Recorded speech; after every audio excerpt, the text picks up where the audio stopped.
అంతర్జాతీయ క్రికెట్కు star cricketer goodbye చెప్పాడు. England star allrounder Moeen Ali అంతర్జాతీయ క్రికెట్కు వీడ్కోలు పలికాడు. ప్రస్తుతం 37 సంవత్సరాల వయసు ఉన్న మొయిన్ అలీ ఇంగ్లాండ్ తరపున ఆల్రౌండర్గా ఉన్నాడు. మొయిన్ అలీ 2014లో ఇంగ్లాండ్ తరపున తొలి క్రికెట్ మ్యాచ్ను ఆడాడు. కాగా మొయిన్ అలీ మొత్తం 68 టెస్ట్ మ్యాచ్లు, 138 వన్డేలు, 92 టీ20 మ్యాచ్లు ఆడాడు. అన్ని ఫార్మాట్లలో కలిపి మొయిన్ అలీ ఇంగ్లాండ్ తరపున 6,600కు పైగా రన్స్ చేశాడు. అలాగే బౌలింగ్లో కూడా సత్తా చాటాడు.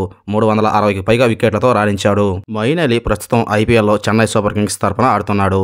మొయిన్ అలీ ఐపీఎల్లో 67 మ్యాచ్లు ఆడి 1162 రన్స్ చేశాడు. 35 వికెట్లను తీసుకున్నాడు. ఇంగ్లాండ్ తరపున క్రికెట్కు రిటైర్మెంట్ పలకడంపై మొయిన్ అలీ స్పందించాడు.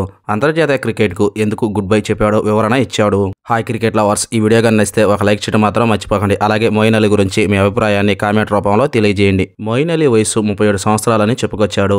ఆస్ట్రేలియాతో పరిమిత ఓవర్ల క్రికెట్ సిరీస్కు ఎంపిక కాలేదన్నాడు. ముందు పరిస్థితి ఎలా ఉంటుందో తెలియదని అన్నాడు. ఇప్పటికే ఇంగ్లాండ్ తరపున చాలా మ్యాచ్లు ఆడానని, ఇది కొత్త తరం జట్టులోకి రావాల్సిన అవసరం ఉందన్నాడు. అలాగే తాను కొత్త వారికి అవకాశం కల్పించడం కోసమే ఈ నిర్ణయం తీసుకున్నట్లు మొయిన్ అలీ చెప్పాడు. మొయిన్ అలీ రిటైర్మెంట్ తీసుకుంటున్న బాధగా ఏమీ లేదన్నాడు. ఇప్పటికీ క్రికెట్ ఆడగలిగే సత్తా ఉందని, జట్టు అవసరాలను దృష్టిలో పెట్టుకుని అంతర్జాతీయ క్రికెట్కు రిటైర్మెంట్ చెబుతున్నానని మొయిన్ అలీ తెలిపాడు.